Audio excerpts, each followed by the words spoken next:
Assalamualaikum warahmatullahi wabarakatuh. Sobahul khair. Kaifa haluk? Alhamdulillah. Semoga teman solih-solihah dalam keadaan sehat walafiat dan tetap istiqomah menjaga pola hidup bersih dan sehat ya. Dan tentunya tetap semangat belajar agar Allah mudahkan dan pahamkan serta mendapat keberkahan dari Allah Subhanahu wa ta'ala. Oke student, alhamdulillah kita bertemu lagi dengan Ustazah Mega, di mana hari ini kita akan belajar bahasa Indonesia ya. Alhamdulillah. Oke, sebelum itu hayya naftatih darsanal yaum biqiraatil basmalah. Bismillahirrahmanirrahim. Rabbi zidni ilma warzuqni fahma birahmatika ya arhamar rahimin. Baik, solih-solihah, hari ini kita masih belajar di subtema 1 ya, yaitu keberagaman budaya bangsaku. Nah, dimana hari ini kita akan mereview materi sebelumnya tentang gagasan pokok dan gagasan pendukung ya. Nah, hari ini insya Allah kita akan membahas soal tentang gagasan pokok dan gagasan pendukung ya. Insya Allah hari ini Ustazah akan memberikan trik-trik cepat cara menjawab soal tentang gagasan pokok dan gagasan pendukung. Baik, solih-solihah, seperti yang sudah Ustazah bilang di awal tadi, bahwa hari ini kita akan membahas trik cepat menentukan ide pokok, paragraf, atau kalimat utama, atau gagasan pokok ya, sama saja. Nah, kenapa? Karena ini sangat berguna sekali untuk teman-teman ya, karena soal bahasa Indonesia itu identik dengan soalnya yang panjang-panjang ya, apalagi tentang soal menentukan ide pokok paragraf ya, itu akan memakan waktu yang lama, sehingga kita perlu trik cepat. Bagaimana trik cepat untuk membahas, untuk menjawab soal-soal tentang menentukan ide pokok paragraf ya teman-teman, karena ini akan menghemat waktu kita ya, sehingga kita tidak perlu berlama-lama untuk menjawab soal tentang menentukan ide pokok paragraf. Baik, sebelum itu Ustazah akan sedikit mereview pembelajaran sebelumnya ya. Baik, langsung saja ya. Ide pokok sebuah paragraf ada di ABC ya. Apa itu ABC ya teman-teman? Oke, yang pertama awal paragraf ya. Nah, di mana ide pokok tersebut atau kalimat utamanya terdapat di awal paragraf. Yang kedua, ide pokok dalam sebuah paragraf itu terdapat di akhir atau di belakang paragraf ya, di mana kalimat utamanya tersebut berada di akhir paragraf. Oke, yang ketiga campuran ya, atau A plus B. Ada kalimat utamanya tersebut atau ide pokok tersebut ada di awal dan di akhir paragraf, sehingga paragraf tersebut dinamakan paragraf campuran. Nah, di mana ya, dengan catatan kalimat utama itu atau ide pokok itu bisa tersurat atau tersirat. Nah, maksudnya bagaimana? Ya, tersurat itu artinya ada di dalam kata-katanya tersebut. Nah, kita tinggal lihat optionnya atau pilihan gandanya itu sama persis gitu. Tetapi kalau tersirat maknanya yang sama ya. walaupun tulisannya berbeda atau hurufnya berbeda gitu ya, atau kata-katanya berbeda, tetapi maknanya sama ya. Nah, itu adalah pengertian tersirat. Oke, baik. Yang pertama, jika kita ingin menemukan ide pokok yang terdapat di awal, maka ada trik-triknya ya, teman-teman. Nah, jika paragraf pokok atau ide pokok tersebut berada di awal paragraf ya, jika menemukan seperti ini, berarti kalimat utamanya itu ada di awal paragraf. Nah, seperti apa? Nah, jika kita ingin menentukan kalimat utamanya yang terdapat di awal paragraf, maka kita fokus pada kalimat yang kedua. Nah, bagaimana? Yang pertama, jika ada di kalimat kedua ada kata yang diulang dari kalimat utama ya. Jadi jika ada di kalimat kedua itu ada kata yang diulang dari kalimat yang pertama, maka bisa dipastikan ide pokok tersebut ada di awal paragraf ya. Kemudian yang kedua ada kata rujukan. Nah, kata rujukan itu seperti ada kata ini, itu, atau tersebut. Nah, yang ketiga jika terdapat kalimat seperti ini, yaitu terdapat kata ganti orang ya, seperti mereka, ia, atau nya, maka bisa dipastikan kalimat utamanya ada di awal paragraf. Baik, Ustazah ulangi lagi. Jika di kalimat kedua terdapat kata rujukan ya, seperti ada kata ini, itu, atau tersebut, maka kemungkinan ya, atau bisa kita pastikan kalimat utamanya ada di awal paragraf. Nah, kemudian ciri-ciri yang ketiga, jika di kalimat kedua tersebut terdapat kata ganti orang ya, seperti ada kata mereka, ia, atau nya, maka kemungkinan besar kalimat utamanya tersebut ada di awal paragraf. Oke, kita lanjut. Kalau tadi itu adalah ciri-ciri kalimat utama yang terdapat di awal paragraf. Nah, bagaimana kalimat utama yang terdapat di akhir paragraf? Nah, kita lihat ciri-cirinya ya, yaitu di kalimat paling belakang ya. Kita lihat ciri-ciri di kalimat paling belakang ya. Nah, jika terdapat simpulan ya yang ditandai dengan konjungsi ya. Konjungsi itu seperti ada kata oleh karena itu, oleh sebab itu ya, dengan demikian, jadi, dan bahkan ya. Nah, jika terdapat ciri-ciri ini, maka bisa dipastikan kalimat utamanya itu ada di akhir paragraf. Oke, nah jika dia kalimat campuran, maka ada kedua ciri tersebut ya, teman-teman. Nah, jika ada kedua ciri tersebut ya, maka kalimat tersebut adalah kalimat atau paragraf campuran.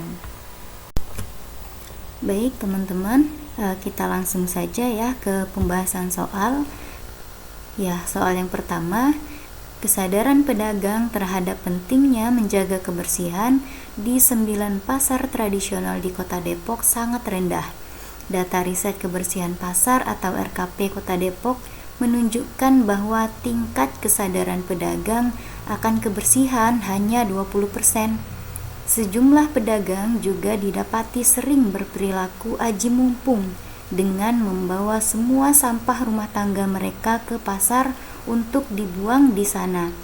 Kepala Unit Pelaksana Teknis Pasar Cisalak atau PRC, Nelson De Silva Gomez, memaparkan bahwa data yang tengah dihimpun RKP menunjukkan sekira 205 kubik sampah rumah tangga sengaja dibuang di 9 pasar tradisional di Kota Depok. Nah, baik teman-teman, agar lebih menghemat waktu, sebelum kita membaca soal seperti tadi, ada baiknya kita membaca pertanyaannya terlebih dahulu. Oke, pertanyaannya, gagasan utama paragraf tersebut adalah, nah kita akan mencari gagasan utamanya ya. Nah, kita akan mencoba trik-trik tadi ya teman-teman. Coba kita lihat ya, di kalimat pertama itu ada kata kesadaran pedagang ya, ada kata kesadaran ya. Nah, coba kita lihat di kalimat kedua apakah ada.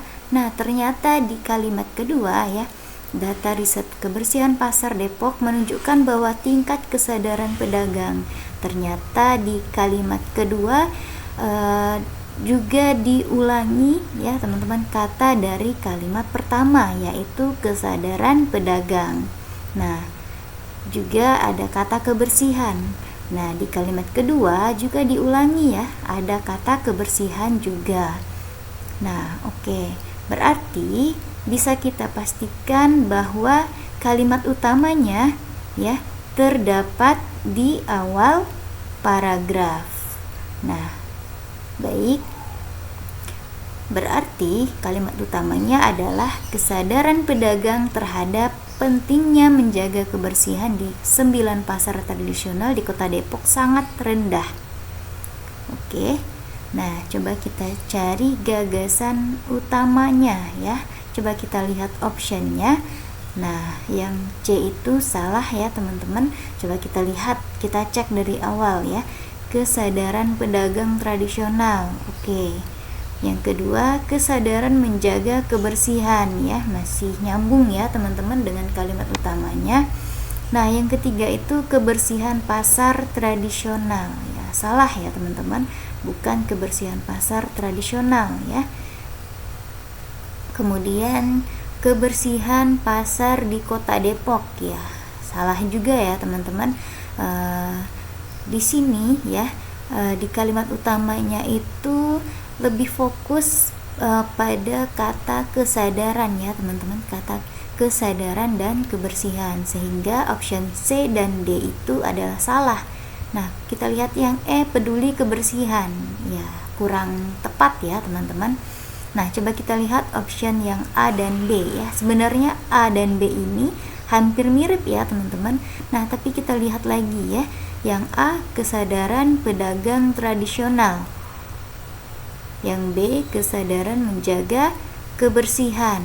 Oke. Nah, jadi yang tepatnya itu adalah kesadaran menjaga kebersihan ya. Tadi sudah kita dapat kata kuncinya itu lebih fokus pada kesadaran dan kebersihan, sehingga isi yang tepat adalah kesadaran menjaga kebersihan.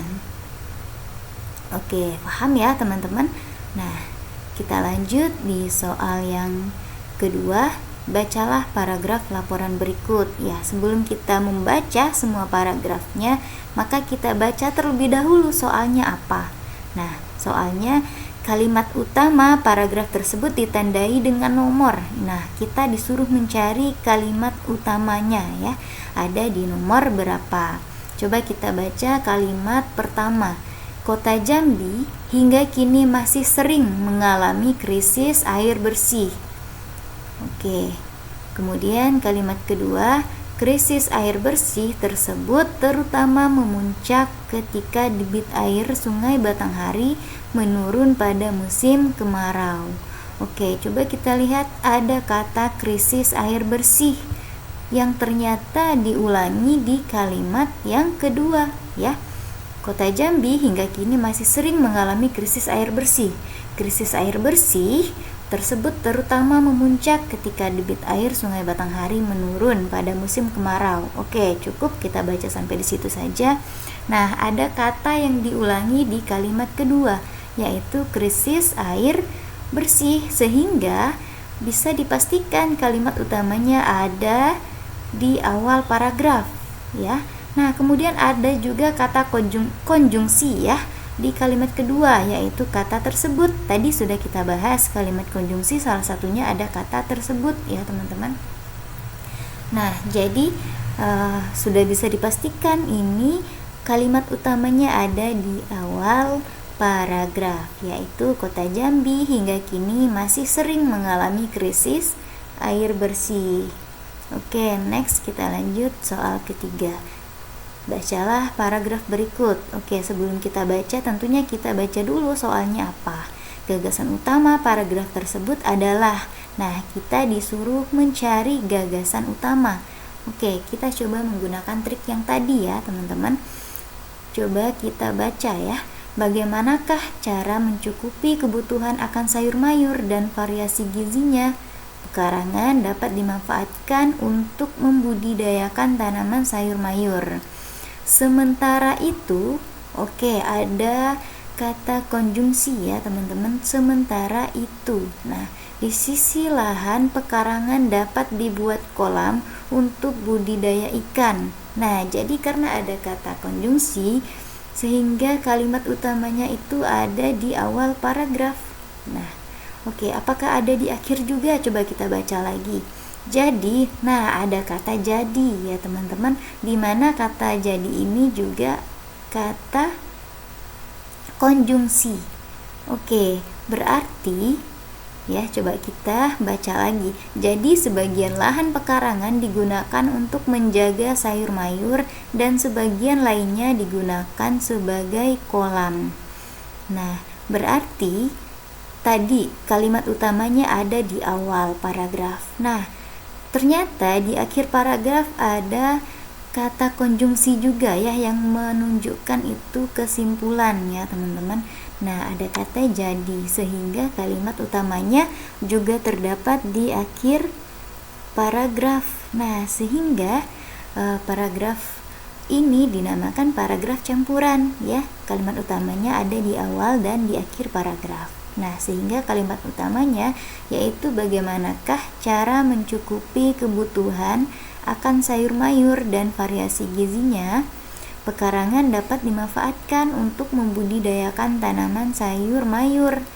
Nah, kemudian jadi sebagian lahan pekarangan digunakan untuk menjaga sayur mayur dan sebagian lainnya digunakan sebagai kolam ikan. Oke, coba kita lihat optionnya. Yang A, cara mencukupi kebutuhan akan sayur mayur dan variasi gizi. Ya, tidak hanya akan sayur mayur ya teman-teman. Dirasa yang option A ini kurang tepat ya dengan kalimat utama yang sudah kita tentukan tadi. Oke, option B, pemanfaatan pekarangan untuk membudidayakan tanaman sayur mayur. Oke, tidak hanya sayur mayur tetapi juga kolam ikan ya, sehingga B ini salah. Kemudian yang C, pembuatan kolam untuk budidaya ikan di sisa lahan pekarangan. Nah, kebalikan ya teman-teman, tidak hanya budidaya ikan ya, tidak hanya pemanfaatan lahan untuk pembuatan kolam ya teman-teman untuk budidaya ikan, tetapi juga untuk tanaman sayur mayur, sehingga option C juga salah. Kemudian kita lihat yang D, penggunaan lahan pekarangan untuk sayur mayur dan kolam ikan. Nah, ini yang tepat ya teman-teman. Ada lahan tersebut digunakan untuk budidaya sayur mayur dan kolam ikan, sehingga isi yang tepat adalah yang option B, option D ya teman-teman. Penggunaan lahan pekarangan untuk sayur mayur dan kolam ikan. Nah, jadi itulah gagasan utama dari paragraf soal yang ketiga ini ya teman-teman. Coba kita lihat yang D, mencukupi kebutuhan gizi konsumsi sayur mayur. Ya, salah ya teman-teman, tadi sudah kita tentukan jawabannya yaitu yang option D. Oke, baik teman-teman, semoga bisa difahami ya dan bisa membantu teman-teman untuk menjawab soal-soal trik cepat ya, menjawab soal-soal menemukan ide pokok. Oke, baik teman-teman ya, alhamdulillah kita cukupkan pembelajaran hari ini. Mari kita tutup. Hayana tatim darsan al yaum biqiraatil hamdalah wa du'a kafaratul majelis. Alhamdulillahi rabbil alamin. Subhanakallahumma wa bihamdika asyhadu an la ilaha illa anta astaghfiruka wa atubu ilaik. Wassalamualaikum warahmatullahi wabarakatuh. Sampai ketemu lagi teman-teman di pembelajaran selanjutnya.